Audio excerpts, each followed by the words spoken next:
Bupati Pemalang, Jawa Tengah Mukti Agung Wibowo disebut mematok tarif dengan kisaran dari 60 juta hingga 350 juta rupiah dalam melakukan jual beli jabatan di wilayahnya.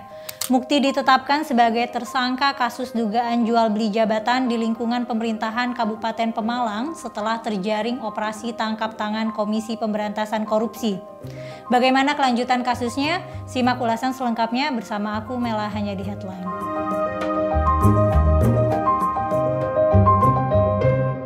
Mukti Agung Wibowo, Bupati Pemalang periode 2021-2026, diduga menerima sejumlah uang saat merombak beberapa posisi jabatan di lingkungan pemerintah Kabupaten Pemalang, Jawa Tengah.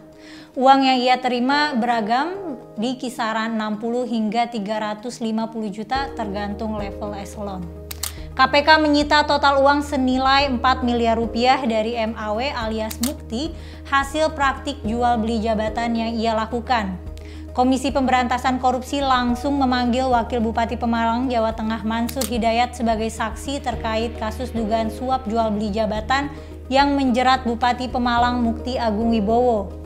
Selain itu, KPK juga memanggil 12 orang yang terdiri dari kepala dinas, kepala bidang, hingga pegawai honorer di lingkungan pemerintah Kabupaten Pemalang. Sejumlah pejabat Pemkab Pemalang yang dipanggil antara lain adalah Kepala Dinas Pendidikan dan Kebudayaan Abdurrahman, Kepala Dinas Pemberdayaan Masyarakat dan Pemerintahan Suhirman, Kepala Badan Pengelolaan Pendapatan Daerah Mubarok Ahmad, Kepala Badan Kesatuan Bangsa dan Politik Bambang Haryono, Kepala Bidang Sumber Daya Air Dinas Pekerjaan Umum dan Tata Ruang Yuniar Teguh Santoso, Kabid Bina Marga Dinas PUTR Abdul Muiz, Kepala Bidang Industri Dinas Koperasi dan UMKM Eko Wijayanto, Sekretaris Dinas Komunikasi dan Informatika Joko Ngatmo, Honorer Dinas Kominfo Sagita Budi Utomo, Kepala Bidang Pasar Dinas Koperasi dan UMKM Perindustrian Perdagangan Imam Fahrudin, Pejabat Sekretaris Daerah Slamet Masduki, Kepala BPBD Sugianto, Kadis Kominfo Yanuaris Nitbani, dan Kadis Pekerjaan Umum Muhammad Saleh yang ditetapkan sebagai tersangka pemberi suap.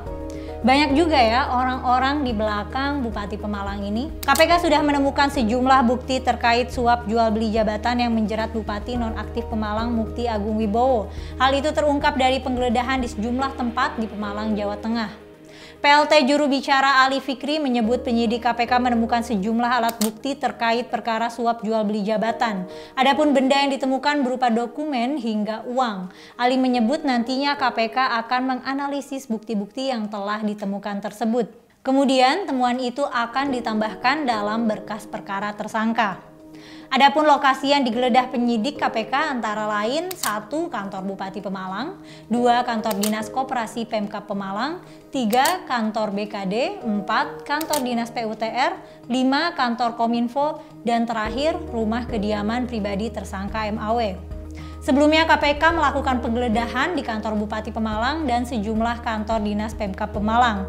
Kegiatan itu berkaitan dengan tindak pidana perkara korupsi yang menjerat Bupati Pemalang Mukti Agung Wibowo. Adapun dalam perkara ini KPK telah melakukan operasi tangkap tangan atau biasa disebut OTT pada hari Kamis tanggal 11 Agustus di sore hingga malam hari di sejumlah tempat di Jakarta dan Pemalang, Jawa Tengah. Dalam OTT itu, Bupati Pemalang Mukti Agung Wibowo beserta 33 orang lainnya diamankan oleh KPK. PLT Juru Bicara KPK Ali Fikri mengungkap pihaknya telah menetapkan 6 orang tersangka di perkara ini dengan rincian 2 orang sebagai penerima dan 4 orang sebagai pemberi. Serta Mukti Agung Wibowo diduga menerima suap senilai 6,1 miliar rupiah. Adapun tersangka tersebut antara lain sebagai pemberi ada Sugianto selaku Kepala BPBD Kabupaten Pemalang, Yanuarius Nitbani selaku Kadis Kominfo Kabupaten Pemalang, Muhammad Saleh selaku Kadis PU Kabupaten Pemalang, dan Slamet Masduki selaku PJ Sekda Kabupaten Pemalang. Sementara itu sebagai penerima ada Mukti Agung Wibowo selaku Bupati Pemalang periode 2021-2026, dan ada Adi Jumal Widodo selaku swasta atau komisaris PDAU.